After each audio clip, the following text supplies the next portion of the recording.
Hello दोस्तों, welcome to my channel ASC shorthand. आज की इस वीडियो में हम एडिटोरियल के 350 शब्दों का डिक्टेशन लेंगे। इस डिक्टेशन को हम दो स्पीड में लेंगे, 80 वर्ड पर मिनट और 100 वर्ड पर मिनट पे। अगर आपको किसी भी शब्द की आउटलाइन बनाने में दिक्कत होती है तो उस शब्द की आउटलाइन आपको उसी के ठीक नीचे मिल जाएगी। 80 की स्पीड में आपका डिक्टेशन चालू होगा 5 सेकंड के बाद। तब तक के लिए आप रेडी रहें।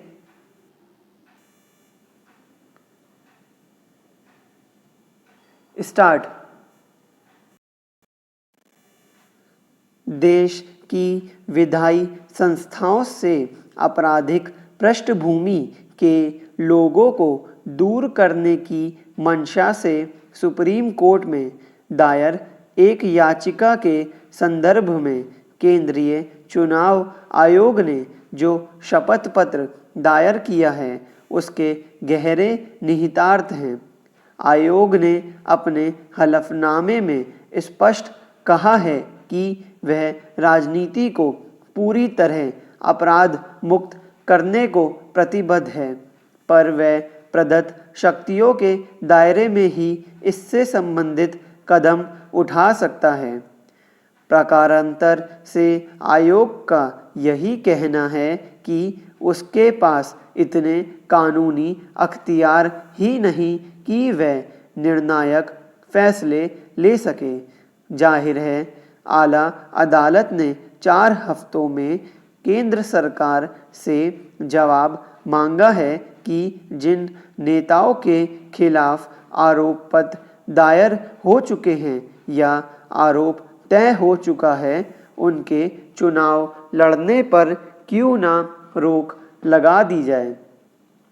आयोग ने याचिकाकर्ता द्वारा की गई इस मांग के प्रति अपनी पूर्ण सहमति जताई है।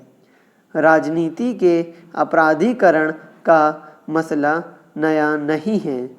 पिछले कई दशकों से इस संदर्भ में संसद से सड़क तक विमर्श होता रहा है, लेकिन इससे कोई फर्क नहीं आया, बल्कि विधायी संस्थाओं में दागियों की आमद बढ़ती गई और तमाम पार्टियां नैतिकता को ताक पर रखकर जीतने की क्षमता के आधार पर ऐसे लोगों को टिकट बांटती रही। आलम ये है कि आज लोकसभा में बैठने वाले 43% माननीयों के खिलाफ आपराधिक मुकदमे चल रहे हैं, तो वहीं उच्च सदन में बैठने वाले 39% सदस्यों के विरुद्ध विभिन्न प्रकरणों में मामले लंबित हैं। देश की 2 प्रमुख राष्ट्रीय पार्टियों भाजपा और कांग्रेस के 145 लोकसभा सदस्यों के खिलाफ आपराधिक मुकदमे सुनवाई के विभिन्न स्तरों पर हैं। निसंदेह देश की राजनीति को दागियों से निजात दिलाने के लिए तो संसद को ही कानून बनाना होगा, पर क्या ये पार्टियां ऐसा करेंगी? ऐसे में सुप्रीम कोर्ट से अपेक्षाएं बढ़ जाती हैं, मगर ये भी देखना होगा कि राजनीतिक विद्वेष के तहत कई मुकदमे दायर किए जाते हैं। ऐसे में त्वरित सुनवाई और गलत मुकदमे करने वालों को हतोत्साहित करने की ज़रूरत है। स्टॉप। दोस्तों, इसी डिक्टेशन को अब हम 100 वर्ड पर मिनट की स्पीड से लेंगे और आपका समय शुरू होगा 5 सेकंड के बाद। तब तक के लिए आप रेडी रहिए।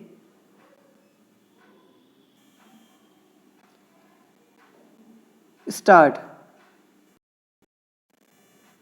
देश की विधायी संस्थाओं से आपराधिक पृष्ठभूमि के लोगों को दूर करने की मंशा से सुप्रीम कोर्ट में दायर एक याचिका के संदर्भ में केंद्रीय चुनाव आयोग ने जो शपथ पत्र दायर किया है उसके गहरे निहितार्थ हैं।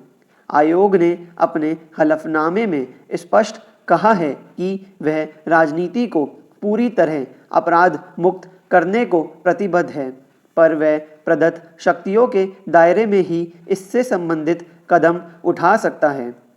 प्रकारांतर से आयोग का यही कहना है कि उसके पास इतने कानूनी अख्तियार ही नहीं कि वह निर्णायक फैसले ले सके। जाहिर है आला अदालत ने 4 हफ्तों में केंद्र सरकार से जवाब मांगा है कि जिन नेताओं के खिलाफ आरोप पत्र दायर हो चुके हैं या आरोप तय हो चुका है उनके चुनाव लड़ने पर क्यों ना रोक लगा दी जाए। आयोग ने याचिकाकर्ता द्वारा की गई इस मांग के प्रति अपनी पूर्ण सहमति जताई है। राजनीति के अपराधीकरण का मसला नया नहीं है। पिछले कई दशकों से इस संदर्भ में संसद से सड़क तक विमर्श होता रहा है, लेकिन इससे कोई फर्क नहीं आया, बल्कि विधायी संस्थाओं में दागियों की आमद बढ़ती गई और तमाम पार्टियां नैतिकता को ताक पर रखकर जीतने की क्षमता के आधार पर ऐसे लोगों को टिकट बांटती रही। आलम यह है कि आज लोकसभा में बैठने वाले 43% माननीयों के खिलाफ आपराधिक मुकदमे चल रहे हैं, तो वहीं उच्च सदन में बैठने वाले 39% सदस्यों के विरुद्ध विभिन्न प्रकरणों में मामले लंबित हैं।